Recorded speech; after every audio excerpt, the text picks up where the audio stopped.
Welcome to ई शिक्षा bye Brajesh.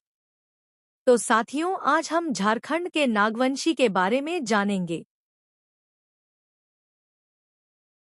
Nagvanshi शासन तंत्र का प्रमुख राजा होता था, पर नागवंशी शासक परंपरागत शासन व्यवस्था के साथ सामंजस्य बनाकर कार्य करते थे।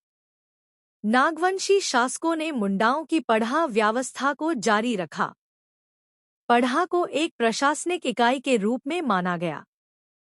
सारी शासन व्यवस्था जो मुंडाओं के राज में थी वह उसी तरह चल रही थी। गांव की व्यवस्था मुंडाओं के पास थी। वे लोग जंगलों को साफ करके खेती लायक जमीन बनाते थे। ऐसे जमीनों पर सामूहिक स्वामित्व होता था। मुंडा उन जमीनों को खेती के लिए आवंटित करते थे।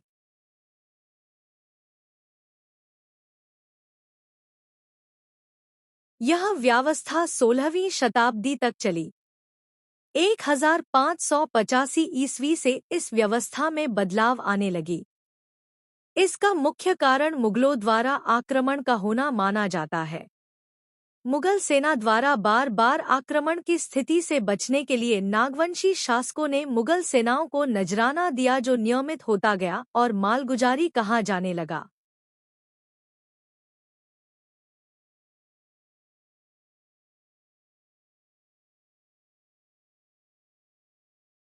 उस वक्त की व्यवस्था में मालगुजारी लेने की प्रथा आम रैयत से नहीं थी, अतः नागवंशी शासकों को संपूर्ण राज्य का मालगुजारी देने में कठिनाई होती थी।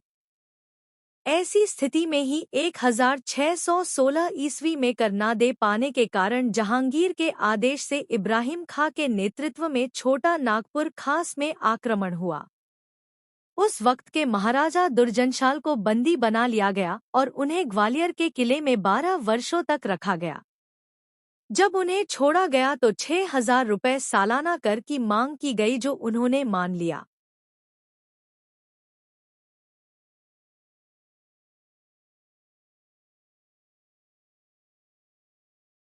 एक 1632 ईस्वी में यह कर बढ़ाकर 1,36,000 रुपए की गई। 1636 ईस्वी में यह कर पुनः बढ़ाकर 1,61,000 रुपए की गई। मालगुजारी देने के दबाव में नागवंशियों ने अपनी प्राचीन शासन व्यवस्था में बदलाव किया। महाराजा दुर्जनशाल ने प्रशासन का नया ढांचा मुगल शासन पद्धति पर रखा। लेखक एस.सी. राय के अनुसार नागवंशियों ने पढ़ा को पट्टी का नाम दिया और पढ़ा के प्रमुख मानकियों को भूइंहर घोषित किया गया। उनको मालगुजारी वसूलने का काम दिया। इसी समय यहाँ के पंजाबी खातों में हाकिमी कर दर्ज किया गया।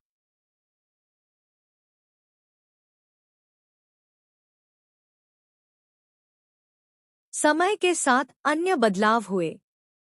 नागवंशी शासकों की रुचि मंदिरों के निर्माण में होने लगी। उनके रख रखाव के लिए बहमोतर, देवोतर और ब्रीत जैसी जमीन दी जाने लगी। मुगल शासन एवं अन्य स्वतंत्र भारतीय शासन व्यवस्था की तरह नागवंशी शासक अपनी दरबार में राजपूत, ब्राह्मण, पुरोहित, अमला, कायस्थ एवं अन्य को नियुक्त करने लगे।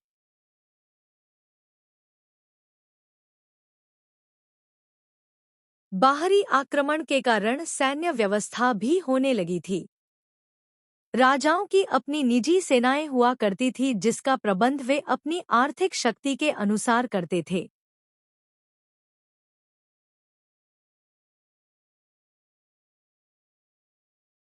आगे के राजाओं ने जागीरदार रखे और उनको मालगुजारी वसूलने का काम दिया।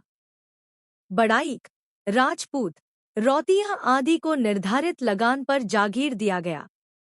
किसी किसी क्षेत्रों में जैसे डोकरा और दोयसा में ब्राह्मणों को भी जागीर दिया गया, जो लगान रहित था।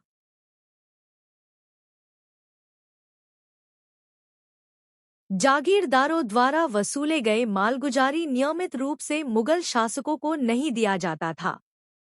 यह तभी दिया जाता था जब कोई मुगल शासक मांग करता था। इस अनियमित कर व्यवस्था को नजराना या पेशकश कहा जाता था।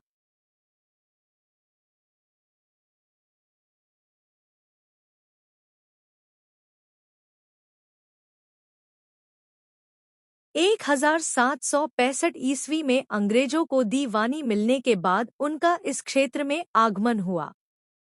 इस क्षेत्र को पटना कौंसिल की व्यवस्था में रखा गया। फोर्ट विलियम को इस क्षेत्र से कर वसूली का जिम्मा दिया गया, परंतु वह असफल रहे। 1775 ईस्वी में एसजी हिटली को छोटा नागपुर खास का कलेक्टर नियुक्त किया गया, पर वह भी नियमित कर वसूलने में असफल रहे। 1780 ईस्वी में रामगढ़, चतरा और छोटा नागपुर खास को मिलाकर एक नियमित जिला बनाया गया, जिसका नाम रामगढ़ हिल ट्रैक्ट था। इसका शासन शेरघाटी से चलाया जाता था। जिला का स्थानीय प्रशासन क्षेत्रीय राजाओं के पास ही था। चैपमैन को विशेष पदाधिकारी बनाया गया और उनको कर वसूली का जिम्मा दिया गया, पर वह भी असफल रहे।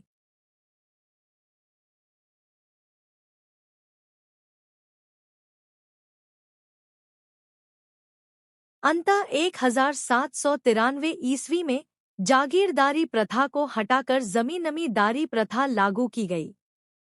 राजाओं को जमींदार बना दिया गया। नए कानून लागू किए गए, जिसके परिणाम स्वरूप यहाँ की प्राचीन शासन व्यवस्था विलुप्त होती गई।